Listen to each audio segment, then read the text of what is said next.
Welcome back. Well, we have a surprise unboxing today.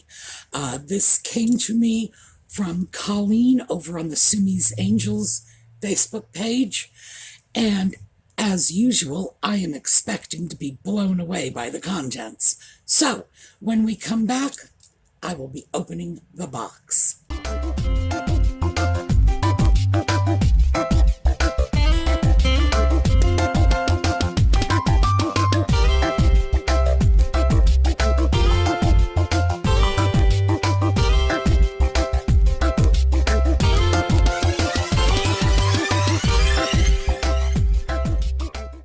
Okay, so are we ready to get into it and see what's come? It's a large box. It's about 12 by 10 by 18, and it's quite heavy. In fact, it even has a little sticker on it that reads heavy. Well, several of them. So we're going to see what's so heavy in here.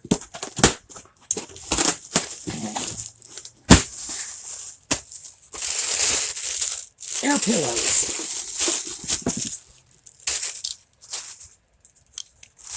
By the way, since I've got air pillows in my hand, let me just mention, this is one of my very favorite packing materials because you can load up a box with these and they weigh nothing. This is one of the least expensive wrappings in terms of postage costs. You really have to fill an entire box with them in order for them to even add as much as an ounce to your shipping costs. So when you get packages from places like, Walmart online, or who else uses them? Amazon. Amazon uses these. Save them. Use them for your outgoing packages because they're going to save you a lot in shipping. Now let's see what we got in here.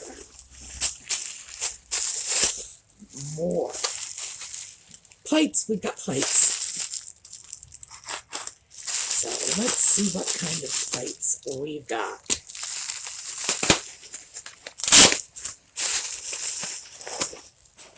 Little plates.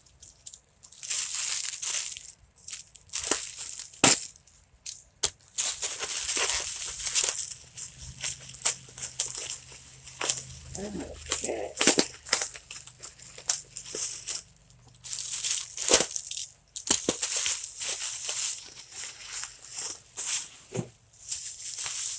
Oh, we've got pretty little plates. All right, yes, this is the Lefton mark on this. Now, let's see if I can get this out of the glare of the light. There we go. So let's move that over a little. Beautiful hand-painted Lefton piece. For those of you who are not familiar with Lefton, they are one of the major importers of Japanese hand-painted china. They brought it into the U.S. 1950s, right up through the early 80s. And Lefton stuff is very, very high quality. And you get beautiful little images like this. This is a great little piece. It's like a little ring tray, I'm guessing. And what is this? This is violets.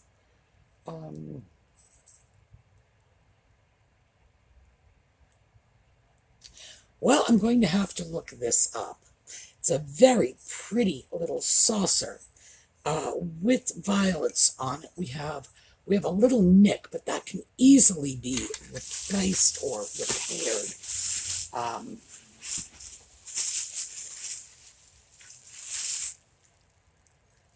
And what is this one? Oh, Limoges. Let's take a look at that. That is a very nice little saucer. Limoges china is extremely popular. People will buy it very often for the name alone. And very often they'll pay more than it's worth. Let's take a look at this. This is a grain of rice pattern, Chinese saucer. We've talked about this before, but we're going to do this again. Our little tiny grain of rice marks here. The legend is that they put rice in the clay, fire it, then the rice is burnt off, leaving nothing but these little pockets of translucent glaze. No, that's not true. They actually cut the little rice grain shapes, fill it with the translucent glaze. But here's the best part. Looks like somebody got a very good deal at the Goodwill. Congratulations, Colleen. When I buy pieces like this, and I do buy them new, I buy them for Tidbit trays because they're very, very popular on Tidbit trays. Usually when I buy them new, I pay $5 for them. And of course, I'm not getting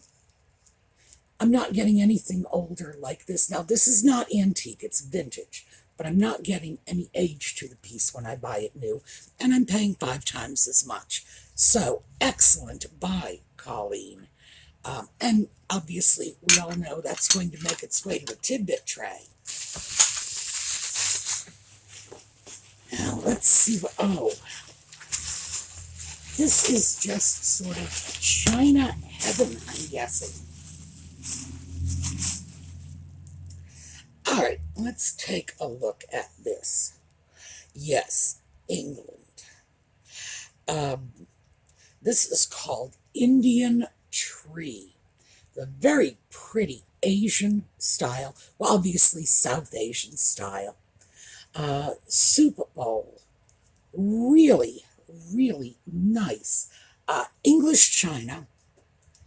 At one time, English china was really commanding some very good prices. It's not quite true anymore. English china it's still holding its own. It's not like people look at it and say, oh, English china, who needs this? But English china has sort of taken a back seat to French china. And there was a time when that was the other way around, when English china was considered much more desirable. Nowadays, French china has kind of taken over that la-la niche, so to speak. And we have another grain of rice piece. And this is quite a large plate. What are we looking at, about 9 inches? Yes. I have a feeling we're looking at a whole grain of rice tidbit tray at some point in the future. That will be nice. All right, so there's more.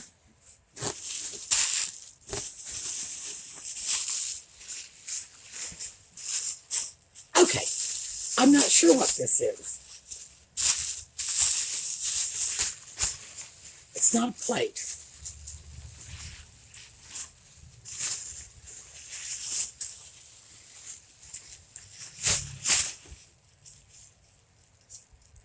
It's a lamp. All right, we have a little sort of cast iron stove lamp here. Let's take a look at this. Okay, it's not too old. You can tell by the plug. Note that the plug is completely sealed up in plastic. That is a relatively modern safety feature. So when I say not too old, this could be as early as the early 1960s, which still means it's pretty gosh darn old. Nevertheless, they were making an effort to keep your fingers away from the loose wiring. There was a time when if you looked at the plug, you would see nothing but open wires in there. And naturally, little kids would stick their fingers in. How nice. All right, so we are going to use this as a lamp project. Obviously, there was clearly a reason she sent this.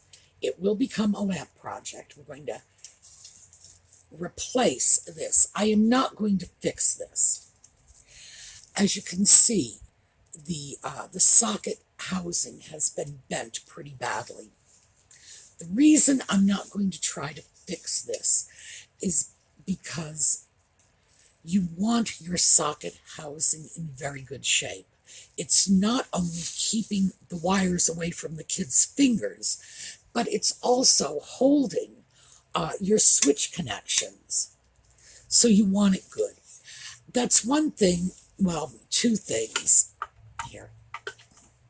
Our little plug end and our socket, those are a couple of the things that I really want to be in very good condition on any lamp.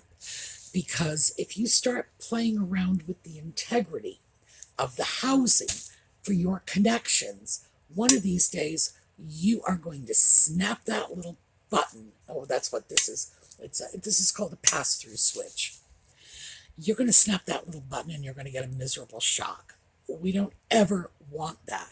We want to make sure that all of our connections are sound and that the pieces that house those connections, those are the pieces that guarantee the safety and the integrity of the pieces. We want to make sure they're sound too. So we will be replacing this. And I don't know, I wonder what was, oh my gosh. I just figured out what goes in here. We have a divot on either side. This is a lamp/ashtray. All right, that should be fun. But I don't know what to tell you. It just goes to show you how crazy people were back in the mid-century when they were dealing with issues like smoking. It apparently never dawned on them that putting a lit cigarette within inches of an electrical cord with plastic insulation, oh, that's not a bad idea. Oh no, we're fine. I marvel at this. I keep thinking to myself, how is it our parents survived? How did I survive my childhood? You know, you would go over and what? Flip the switch while there was a lit cigarette in here? Oh, my gosh. All right, well, we are going to preserve the original intent, but we are absolutely going to make sure that wherever this ends up, the new owners are very clear that butting out your cigarettes in your lamp is an extremely bad idea. But yeah, and I'm not worried about this. People are going to look for a lamp like this. There are people who like and collect old wood stoves. They might have an old wood stove in their rec room or perhaps cabin kitchen. They'll want a lamp, and they'll want it badly enough to avoid dumping the cigarette butts in it. This is great. I think this is going to be a project piece and then a giveaway. So, all of you out there, give some thought to what we might want to do as a shade for a piece like this. What would look good with an old-fashioned wood stove that we're not using as an ashtray?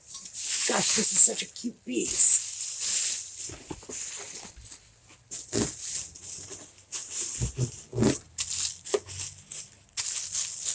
All right, more plates.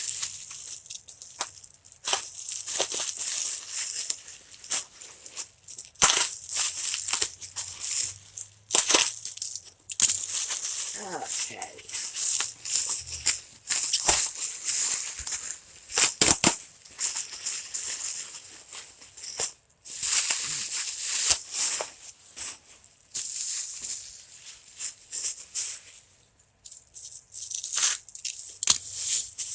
All right, we've got some pretty ones here.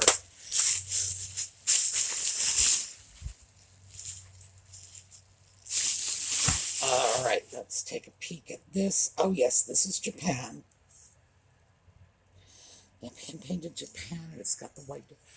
I knew before I turned it over that this was Japan just from touching it. These, here, let's see if we can get a good look at this. It's a beautiful Lusterware plate. That's what's making it hard for the camera to pick it up. Lusterware is a bear to photograph because it wants to reflect all the light back. There we go. If we can get it sort of at an oblique angle, you can see it. Beautiful lusterware, and you can feel the hand painting. You run your finger across and it's all there. These, there's more. 2, very exciting. 3, 4. These are sensational plates. They really are. This kind of heavy gilding work was the mark of better quality import china. Lusterware was extremely popular, as I'm sure you know, because we've done a lot of videos on lusterware. It was just, people loved it. A couple of colors were extremely common. The white and blue, usually separated with a black band. That was not only common in the Japanese lusterware, it was very common in the German and Czech lusterware too. It's wonderful white. When you hold it at an oblique angle, you can see this sort of rainbow oil slick. The Japanese did not do that as well as the Europeans. If you can pick up a plate and you don't have to adjust it so the light catches it just right, and you see that oil slick, 9 times out of 10, that is going to be a Czech or German piece. They did a better job. This one has the nice oil slick look, but it's not quite as pronounced as the Czech or German pieces. So that's one way you can sort of tell across the room, so to speak. Remember, whenever you look at a piece like this, you want to pick it up, you want to turn it over, because I know a lot about these pieces. I've got a lot of experience with them, and I have still been caught flat-footed more than once, picking up a piece saying, oh, Japanese lusterware, turn it over, and it's like, Prague? Really? You could always get caught off guard with something like that. But these are really, really nice pieces. And I love that. In fact, I have pieces that will go very nicely with them. Oh my gosh. Yes, I was going to pick up something else and thought, oh, I'll keep talking and pick this up, but I can't. We are leaving lusterware for a moment. We'll get back to it. This is antique famille rose. Now, that just means pink family, remember. We're not quite into rose medallion. We're very, very close. Actually, in this case, it would be rose mandarin that we are very close to. Let's take a look at the piece. Here we go. This is gorgeous. I'm going to have to look up the mark.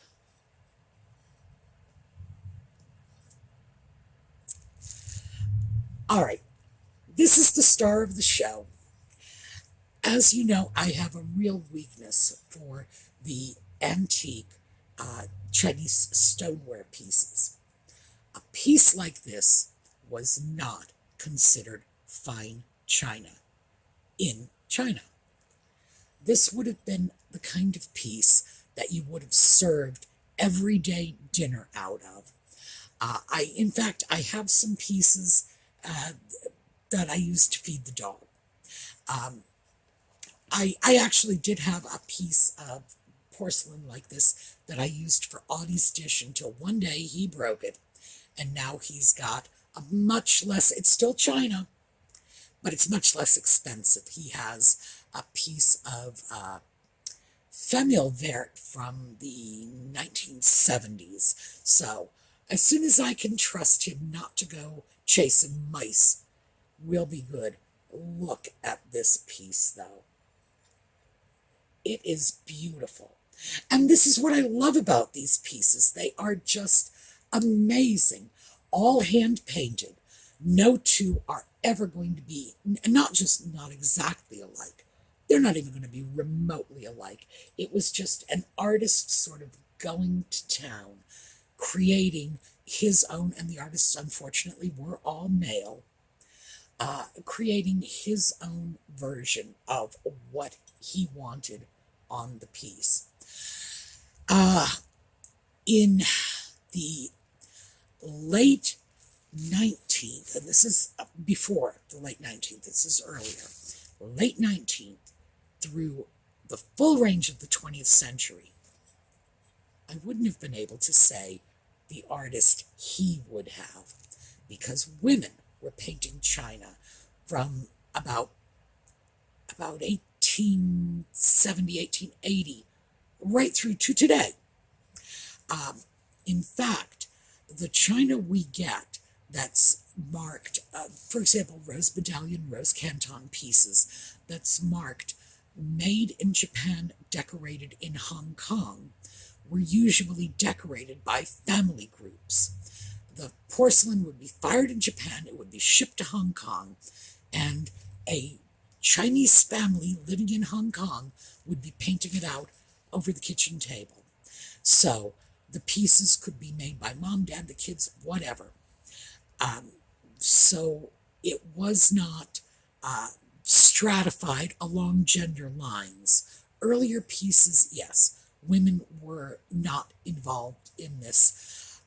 Women in China had a long history of doing manual labor on farmlands and such. But among the artisan class, they were more high status. And these were people who, like the aristocrats, would very often bind the feet of their women. Their women were, in general, not expected to work. In fact, they weren't even expected to walk.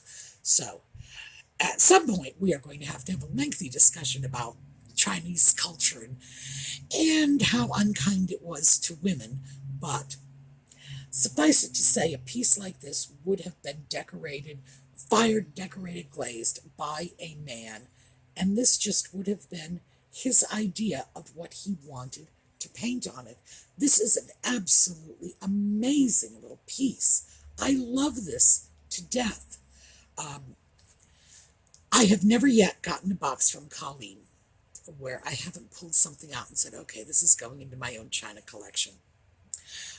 My rule of thumb has always been, somebody sends me something fantastic, I will keep one item for sentiment, and the rest are going to go into my Etsy shop to be sold to benefit the schoolhouse. They're going to go for giveaways, but I just can't keep it all.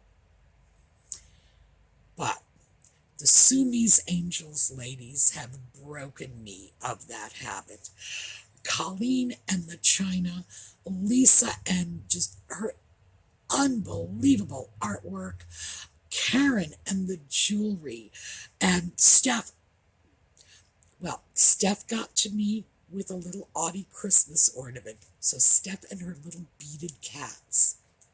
Sooner or later, every last one of them has gotten to me, and I'm like, okay, I know, I'm only supposed to keep one, but I have to keep this one too. So yes, they bring out my acquisitiveness, but, oh, come on, you know I can't give this up, right? I can't.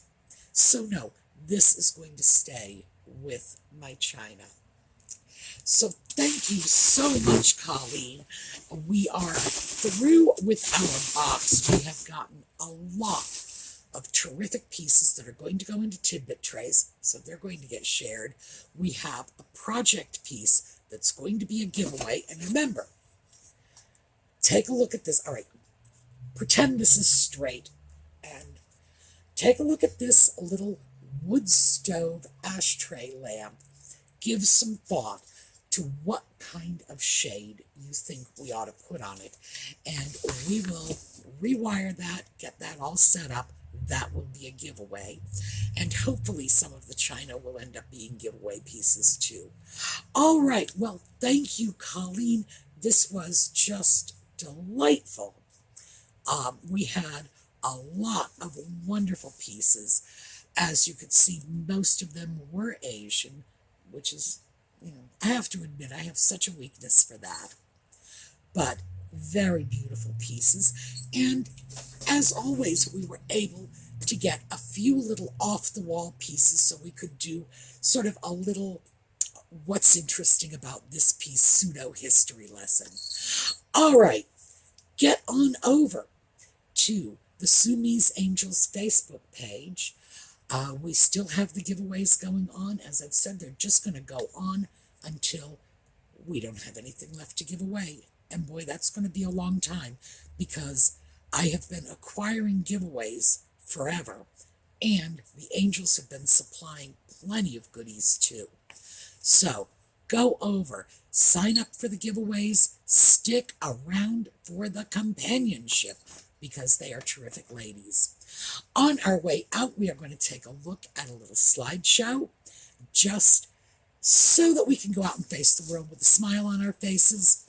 Tomorrow, Project Sunday, we are going to tackle some Barbie issues. So, those of you with old vintage Barbies, be sure to stick around tomorrow when we start showing how to deal with some of the problems. And I am going to do the one thing I swore I would never show you how to do.